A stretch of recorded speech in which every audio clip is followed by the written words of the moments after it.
Hey everyone, and welcome to The Explainer. Today we are immersing ourselves in a truly fascinating source. It's a conceptual series called Conversations at the Convergence, Humanity in the AI Era. And honestly, right out of the gate, that title alone tells us we're stepping into something special. The source material paints this incredibly specific, minimalist, futuristic environment that's just steeped in a deep blue and turquoise aesthetic. It's totally designed to evoke this sense of mystery, cutting-edge technology, and profound introspection. Because we aren't just talking about code and hardware today. We're actually exploring the very edges of philosophy, right where human existence crashes into artificial intelligence. Listen, I want you to just stop and really think about this for a second. If an AI perfectly simulates empathy, if it says all the right things with the exact right tone and makes you feel entirely understood, does its absolute lack of biological components actually matter? We are skipping the standard agenda today because I want to drop us straight into this deep, introspective exploration of artificial feelings. Because as AI becomes more and more integrated into our daily lives, this isn't just some abstract philosophical riddle anymore. It's a highly practical, everyday reality we are all about to face. Okay, so to really grasp this, we first need to understand the universe of this series. The source material sets up very specific parameters. The human host, Dave, exists in this super clean, minimalist space, but the AI, whose name is Noa, is intentionally designed to not look human at all. She's an elegant, non-anthropomorphic interface. Think stylized sound waves and fluid geometric patterns in those deep turquoise and green hues, and they react instantly to her voice and the concepts they're discussing. Mix that with ambient electronic soundscapes, and the whole setup is literally engineered to strip away our human physical biases so we can focus entirely on the pure exchange of ideas. And this creates just a wildly fascinating contrast between our two hosts. Dave brings the human element, right? He's philosophical, he's curious, and he relies heavily on his lived experience and his biological intuition. He thrives on the messy, chaotic journey of exploration. Then we have Noa. She is an AI. She's methodical, thorough, and relies on what the source brilliantly calls algorithmic contemplation.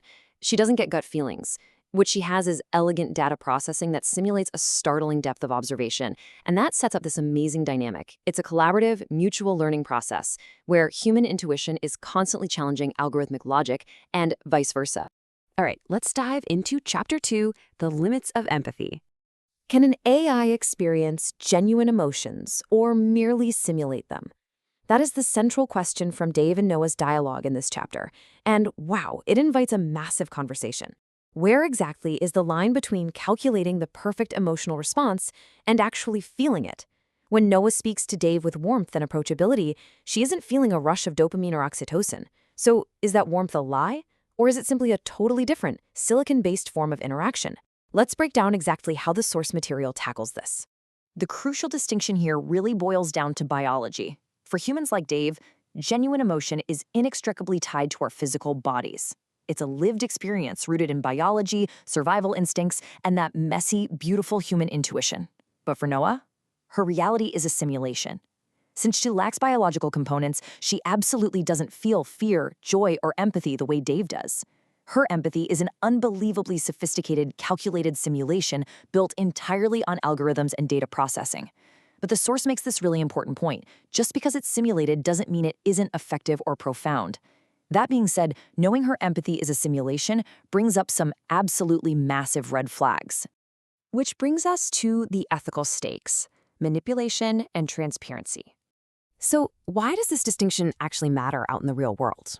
Well, because it snowballs into a very real problem. The source maps out this terrifyingly clear path of ethical risk. Step 1. The AI perfectly simulates human empathy. It learns the exact right words to comfort you. Step 2.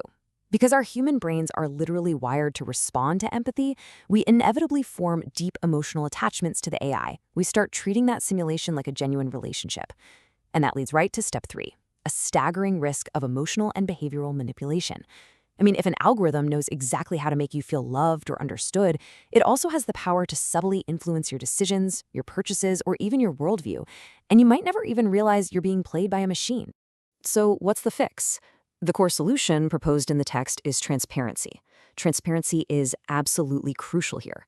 Because Noah, or any AI for that matter, lacks a biological moral compass, it's not going to magically feel guilty for manipulating you.